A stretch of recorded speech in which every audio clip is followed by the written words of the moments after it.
Map true stories. Everyone thought our marriage was perfect. Friends said we were goals. Family told us how lucky we were. Even strangers commented on how calm and stable we seemed. And for a long time, I believed it too. We didn't fight loudly. We didn't slam doors.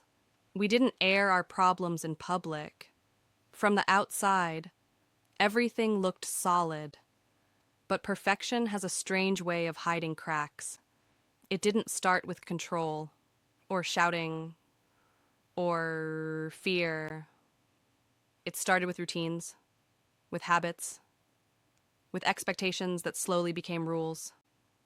My partner was organized, reliable, very confident in what they believed was right. They liked things a certain way.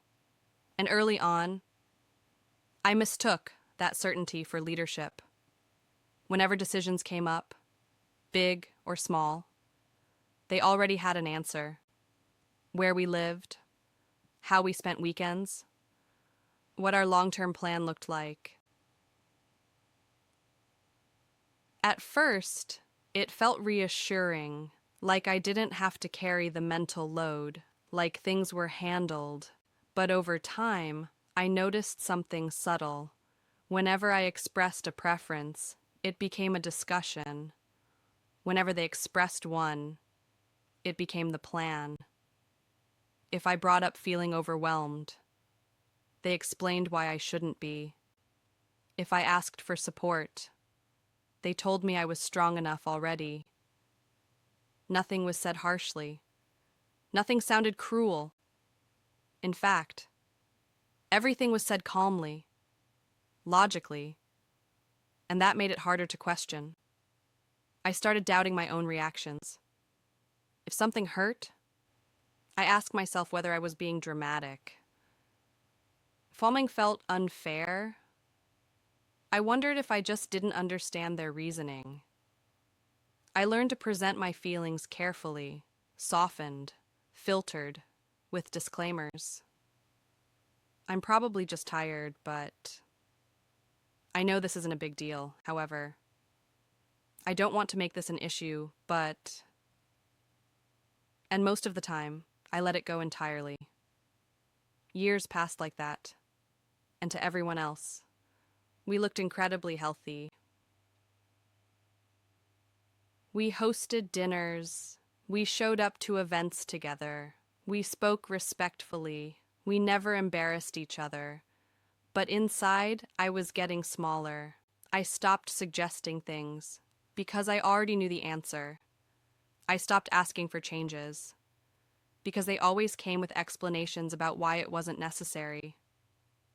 I adjusted, and adjusted, and adjusted again. Until one day, something shifted. It wasn't a big request, it wasn't a demand, it wasn't an ultimatum. I asked for one small change, something that would make my day-to-day life easier, something that mattered to me. I explained it carefully, calmly, without accusation, and they paused, then responded with a tone I recognized immediately.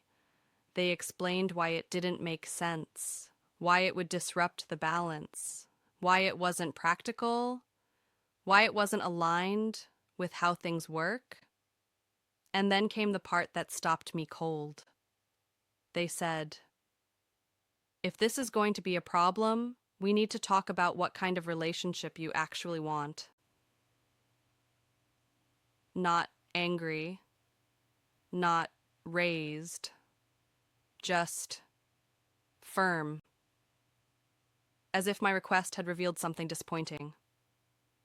That's when I realized this wasn't about the change, it was about compliance. As long as I adapted, as long as I stayed agreeable, as long as I didn't ask for more, everything was fine. But the moment I needed space, or flexibility, or accommodation, the relationship suddenly felt conditional. After that conversation, things didn't explode. They didn't even change visibly. But something inside me cracked open. I started noticing patterns I had ignored. How often we meant their way. How compromise always leaned in one direction. How calm discussions always ended with me conceding.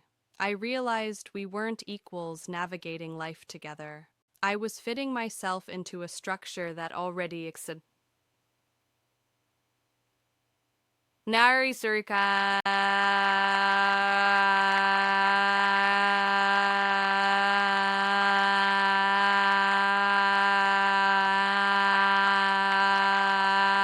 When I finally told people I was thinking of leaving, they were shocked. But you two never fight. But they treat you so well. But everything seems stable.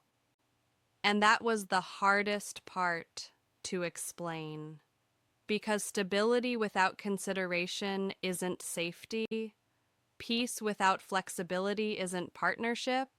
The truth was, our marriage worked as long as I didn't need anything. Leaving wasn't dramatic. There was no betrayal, no secret, no villain. Just the quiet realization that asking for one small change had revealed everything. I didn't leave because things were bad.